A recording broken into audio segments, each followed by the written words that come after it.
Every time I watch Harry Potter and the Prisoner of Azkaban, I can't help but wonder how Fred and George managed to solve the Marauders Map. I find it hard to believe the Marauders would just have written the password on the back of it. That would defeat its purpose. I solemnly swear that I am up to no good is not an easy phrase to stumble upon. The books and films never explicitly explained how they discovered the password, leading many fans to develop their own theories about this crucial detail. In this video, we'll go over the 6 theories on how Fred and George, of all people, solved the complex Marauders Map. Theory 1. Most fans speculate that the Marauders Map itself played a crucial role in Fred and George's ability to unlock its secrets. It's believed that the map occasionally revealed hints about the password until the twins finally stumbled upon the correct one, causing the entire map to spring to life. This theory seems quite logical for a number of reasons. Firstly, the map is already known to provide clues for unlocking secret passageways, so it's not a stretch to imagine it offering hints for its own password. Some fans even suggest that the map somehow chose Fred and George as the next generation of troublemakers through a vetting process, potentially involving some form of interaction comparable to Tom Riddle's diary, but without the vicious intent. Furthermore, Fred and George were undeniably talented wizards despite their lack of interest in academics, showcasing their brilliance through their impressive inventions. Their innovative mindset may have been the key to unlocking the mysteries of a magical artifact like the Marauders Map. Theory 2. Now, reconsider the nature of the Marauders Map and its true level of discernment. Perhaps the map was not as morally conscious as commonly believed. It's possible that the map wasn't discriminatory, and the only reason Snape couldn't use it was due to an enchantment specifically designed to insult him. Instead, the map might have provided a simple password clue, a complex riddle, or even more elaborate instructions on how to locate the hidden clues. Considering that Hogwarts remained consistent over the years, and the Marauders possessed an intimate knowledge of the castle, it's believable that the map's clues were intricately linked to the castle itself. For instance, there could have been a painting titled The Solemn Oath positioned next to a depiction of a pickpocketing criminal, and within this context, the phrase "I solemnly swear that I am up to no good" could have been cleverly hidden in plain sight. Theory 3. The castle helping in some way is another reasonably popular theory amongst fans. I guess in a castle filled with living portraits and ghosts, it's not a crazy leap to imagine that privacy is hard to come by. It's easy to assume that during one mischievous caper or another down a dark and gloomy corridor on a cold and stormy evening, a very breathless Sirius and James whip out the map, whispering "I solemnly swear that I am up to no good," and sneaking off when the coast is clear. Unbeknownst to them, a knight or lady in the painting behind them witnessed the whole thing and now knows the secrets of the map. Years later, Fred and George are pacing down the corridors thinking loudly to each other, "It must be important. How can a piece of old parchment be dangerous?" When an irked, tiresome voice comes out of nowhere, "Oh, that old thing again. I used to see them running around with that, causing all sorts of mischief."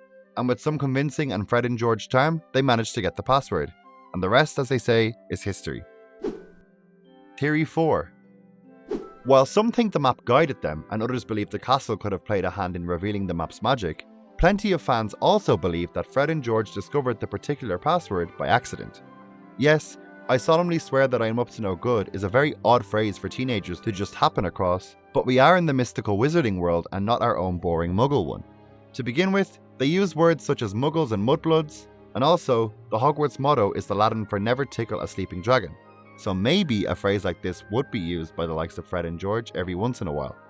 Highly unlikely, yes, but a possibility nonetheless. A sarcastic comment to the effect of the password while this mystery stolen parchment was tucked away in their robes is all it would really take for the map to come to life. Many believe that the exact words do not actually matter, but it's the intent and the promise behind them that do.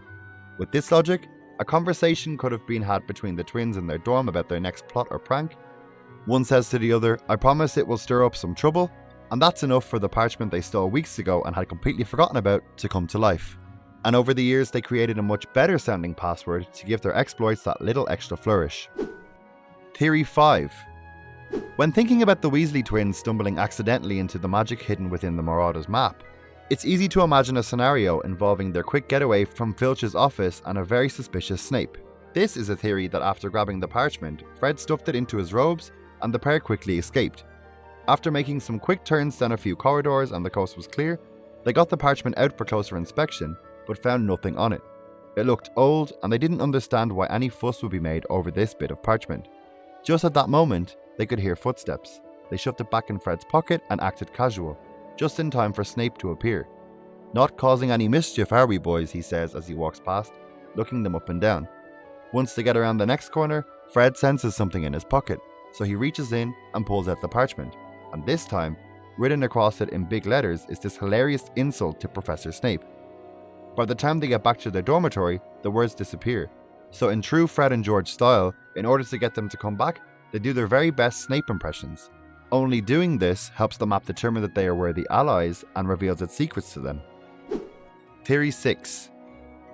One of the more unhinged theories floating around the corners of the internet is the idea that one of the Marauders themselves actually helped Fred and George learn about the Marauders Map. And it may not be who you think. I mean, the Weasleys lived with one of the map's creators for several years, even if they were unaware of it. Yes, that's right. Some people believe that Peter Pettigrew told Fred and George the secrets of the Marauders Map. What if, over the summer at the Burrow, he saw them getting closer and closer to figuring it out? So in a bid to protect himself, he fully revealed himself to them and made a deal to show them how to use the map if they never told anybody that they saw him on the map. People think this theory answers the question of why the Weasley twins had the map for so long and never questioned who this guy was always hanging around their little brother, while others believe in his animagous form as Scabbers, he whispered in their ears at night to help them figure it out. Perhaps he was bored masquerading as a rat, or maybe he was hoping that they would slip up and the map would end up in the wrong hands and be available for Voldemort's return. If you enjoyed this video, be sure to check out some of our videos on the Wizarding World. Thanks for watching.